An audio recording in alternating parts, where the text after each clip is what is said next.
தெரியாத நான் எப்படி கதை எழுதுறது? ஆனா ஏதாவது ஒரு கதையை காப்பி அடிக்கலாம்னா எல்லாம் ரிஜிஸ்டர் பண்ண கதையா இருக்கு. ஆமை கதை எழுதுவோம்.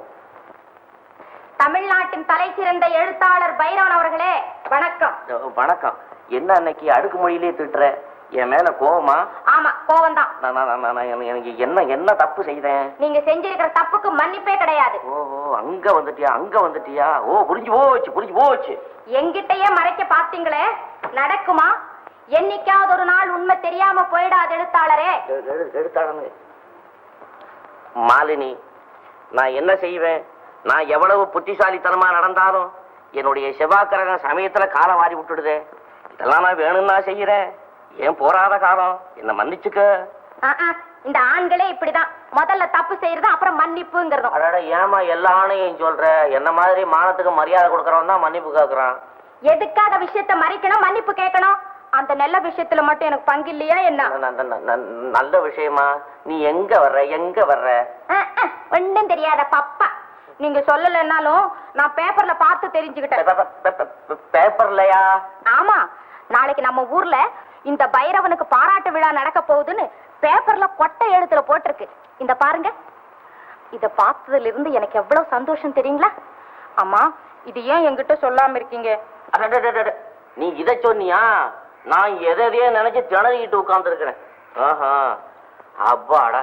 இத பாரு மாலினி, எனக்கு விளம்பரம் பிடிக்காதுன்னு தான் உனக்கு தெரியுமே. என்னமா வந்தாங்க, உங்களுக்கு பாராட்டு விழா கொண்டாடணும்னு சொன்னாங்க. அட சரிதான் போங்கயா, வர்றேன் போ அப்படின்னு மனமில்லாம ஒத்துக்கிட்டேன். இந்த சின்ன விஷயத்த உங்ககிட்ட சொல்லுவானேன்னு சும்மா இருந்துட்டேன். எதுங்க சின்ன விஷயம்? உங்களுக்கு பாராட்டு விழான்னு எனக்கு சந்தோஷம் இல்லையா? என்னங்க, நானும் விழாவுக்கு கூட வர்றேங்க. என்னது, கூட வர்றியா?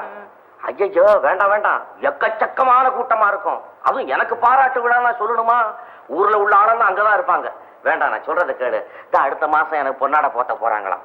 வேற வந்து தொல்லை பண்ணிக்கிட்டு இருக்காங்க. நான் சரி வர்றேன்னு சொல்லி ஒத்துக்கிட்டேன். அப்ப வந்தீங்கன்னா உன்னை பக்கத்துல உட்கார வச்சு உனக்கு ஒரு பொன்னாட போத்த சொல்லுவேன். அது இல்லாம இப்ப நீ கர்ப்பமா வேற இருக்கிற, வீட்டுல இருமா. அதெல்லாம் முடியாது, நானும் தான் வருவேன். அடாடாடாடா, நான் சொல்றதை கேளு. அந்த நெரிசல்ல வந்து கஷ்டப்பட்டீங்கன்னா அப்புறம் குழந்தை நசுங்கி பிறக்கும். அம்மா இல்ல. என்னங்க, விழாவை புறப்பட நேரமாகல? புறப்படுங்க சீக்கிரம். புறப்படுங்க. இன்னைக்கு உங்க ட்ரெஸ் ரொம்ப அழகா இருக்குங்க. ஏங்க, இன்னைக்கு உங்களை நிறைய போட்டோ எடுப்பாங்கல்ல? ஆமா, எனக்கு ஒரு 4-5 போட்டோ வாங்கிட்டு வந்துடுங்க. அவனை எல்லாம் போய் பிச்சைக்காரத்தனமா கேட்டுக்கிட்டு பத்திரிகையில எவ்வளவு வரும், அதை வெட்டி வச்சுக்கிட்டா போகுது. அது சரி, இன்னைக்கு மேடையில பேசுறதுக்கு ஏதாவது பிளான் பண்ணி வச்சிருக்கீங்களோ? ஐயோ, காலையில இருந்து அதே பிளான் தானே, மண்டையை உடைச்சுக்கிட்டு இருக்கேன். அப்படியா? இந்தாங்க. இதோ புறப்படுங்க. என்னங்க, கொஞ்சம் இருங்க. அச்சோ, எங்க ஓடுறான்? அட பைரவா, இவ்வளவு நாளா என்ன காப்பாத்துற மாதிரி இந்த நேரமே என்ன காப்பாத்திடுறா பைரவா. எங்க இப்படி கொஞ்சம் திரும்புங்க. என்ன மாலினி, ஆராய்ச்சி எல்லாம் எதுக்கு? நான் என்ன யுத்தத்துக்கா போறேன்?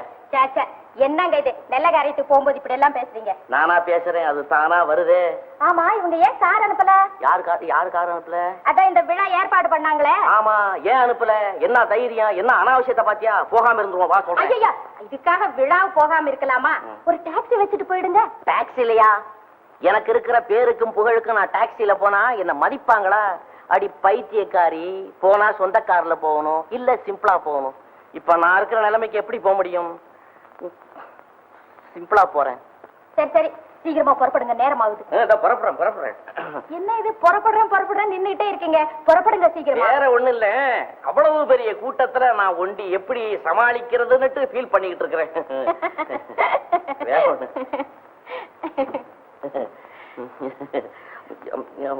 வரட்டுமா? புறப்படுங்க.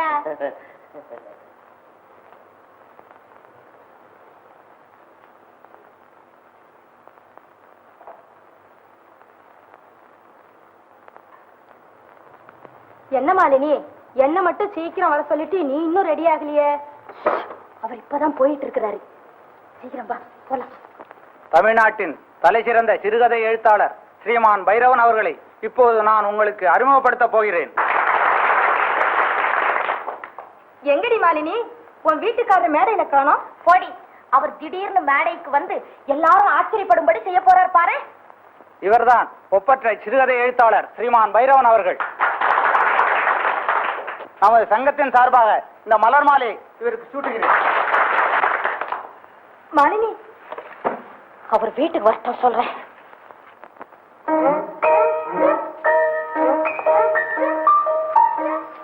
மாலை எஞ்சிட்டு என்ன வேலைப்பா? வருவா. வருவாய். இந்த ஆளை விடு, கொண்டா சீக்கிரம்.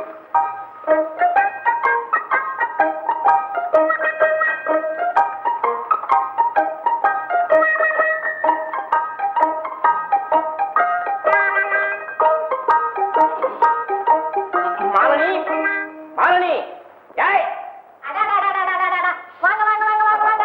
என்ன இவ்வளவு நேரம்? சின்ன இப்படி சொல்லிட்ட, கூட்டம் முடிஞ்சு நான் பாட்டுல வந்துட முடியுமா? வெளியூர்ல இருந்து பெரிய பெரிய தலைவரை முடிஞ்சு நீங்க பாட்டுல புறப்பட்டீங்க. ஒரு வார்த்தை பேசப்படாதான்னு கெஞ்சினாங்க. நான் உடனே என்ன பண்ணேன், அவங்க கிட்ட எல்லாம் ஒரு 4 வார்த்தை பேசிட்டு வரதுக்கு கொஞ்சம் டைம் ஆகி போச்சு. ரொம்ப கூட்டமோ? அட்டே எப்பா, எக்கச்சக்கமான கூட்டம், எக்கச்சக்கமான கூட்டம். எள்ளு போட்டா எள்ளு எடுக்க முடியாது. பலமான வரவேற்புன்னு சொல்லுங்க. அதை ஏன் கேக்குறப்போ, மேடை அலங்காரம் என்ன, தோரணங்கள் என்ன, அந்த செட்டப் என்ன, அவ்வளவு நல்லா இருந்தது. அவ்வளவு பெரிய கூட்டத்துல ஒரே ஒரு பூ மாலை தான் போட்டாங்களா? என்ன இப்படி கேக்குற? நீ அங்க வந்திருந்த மேடையில என்ன பாத்திருக்க முடியாது. ஏன் ஓரமா நின்றீங்களா? ஆரியோ பைத்தியக்காரியா இருக்கிற, பூ அள்ளி கொட்டி மாலைய போட்டு என் முகத்தையே மறைச்சிட்டாங்கன்னு. அந்த பூ மாலை எல்லாம் எங்க? ஏன் அதெல்லாம் அள்ளிட்டு வரணும்? அதெல்லாம் கொண்டாடுறதா இருந்தாக்கா 4 லாரி வேணும். ஏதோ போயிட்டு வந்த ஞாபகார்த்தமா ஒண்ணே ஒண்ணு. ஆமா, உங்களை யார் புகழ்ச்சியா பேசலையா? ஏன் பேசல? நல்லா இருக்குது. இந்த ஊர் சேர்மன் திடீர்னு எழுந்தாரு. இவர் கலை பொக்கிஷம்னாரு. சார் இருங்க இருங்க, என்ன ஒண்ணு புகழ்ந்து பேசாதீங்க, அது எனக்கு பிடிக்காது. நீங்க சப்ஜெக்டுக்கு வாங்க, சப்ஜெக்டுக்கு வாங்க. ஓ ஐ அம் சாரி அப்படின்னு ஒத்துக்கிட்டாரு. அது மட்டுமா, கமிட்டி தலைவர் அவர் எழுந்தாரு. பைரவன் சேவை நாட்டுக்கு தேவைன்னு அடிச்சு விட்டாரு. இருங்க இருங்க, அதெல்லாம் வேண்டாம், நீங்க விஷயத்தை சொல்லுங்க. இப்படியே ஒருத்தரையா கட் பண்ணி உட்கார வச்சுட்டேன். அப்புறம் நீங்க பேசுனீங்களாக்கும். பின்ன பேசாம விடலாமா? அவ்வளவு பெரிய கூட்டத்துல நான் பேசலன்னா என்ன ஆகும்? 2 hours பேசிருக்கேன். 2 hours. ஒரு இடத்துல பாரு, எழுத்தாளர் நாட்டு முதுகு எலும்புன்னு தட்டினாம் பாரு. உங்களையா? என்னையா தட்டுறான்? நான் தான் மேடையில இருந்தேனே. கைய தட்டுறான் தட்டுறான் தட்டுறான் தட்டுறான், தட்டிக்கிட்டே இருக்கிறான். அமைதி அமைதி அமைதின்னு அமைதி படித்து விட்டு அப்புறமேல தான் பேச ஆரம்பிச்சேன். இருக்கும் இருக்கும் இருக்கும், உங்களை பார்த்தாவே தெரியுதே ரொம்ப களைச்சு போய் வந்திருக்கீங்க. ஐயோ, ரொம்ப கலப்பு. இப்ப இருக்கிற கலப்புக்கு ஆயில் பாத்து எடுத்துட்டு படுத்தேன்னா சுமார் 1 week ஆகும் என்ன பெறட்டுறதுக்கு. ஆமா, பணம் முடி பொண்ணும் கொடுக்கலையா? ஏன் கொடுக்கல? கொடுக்க வந்தாங்களே, நான் டச் பண்ணுவேனா? வேண்டாம், அத பள்ளிக்கூடத்துக்கு, அனாதை ஆசிரமத்துக்கு, இந்த பிரசவ ஆஸ்பத்திரிக்கு எல்லாம் கவனிச்சுங்கன்னு சொல்லிட்டேன். கலியுக கர்ண. ஆமா, இந்த செண்டுக்கும் இந்த மாலைக்கும் எவ்வளவு காசு கொடுத்தீங்க? காசு கொடுத்து வாங்கினதா? ஆட்டு பைத்தியம், இது மேடையில போட்டது. இல்ல, உங்களை யாரோ பூ கடையில பார்த்ததாக சொன்னாங்களே. எவ்வளவு டூ படிச்சிருக்கான்? டூப் ஒண்ணும் இல்ல, நானும் பங்கஜமும் விழாவுக்கு வந்திருந்தோம். ஆமா, அந்த கன்றாவை என் கண்ணால பார்த்தேன். ஏன் இப்படி பித்தலாட்டம்? என்னைக்காவது ஒரு நிஜத்தை சொல்லிருக்கீங்களா? உங்களுக்கு வெக்கமா இல்ல? எத்தனை நாளைக்கு நானும் போனா போகுதுன்னு சும்மா இருக்கிறது உங்களுக்கு நியாயமா இருக்கா? என்னங்க என்ன இது? என்னங்க இது? ஏன் நடக்குது? என்ன சொல்றோம்? ஏன் வந்தது? தெரிஞ்சு போச்சேன்னு வந்துருச்சு. 10 நாளைக்கு உப்பு இல்லாம எல்லாம் சரியா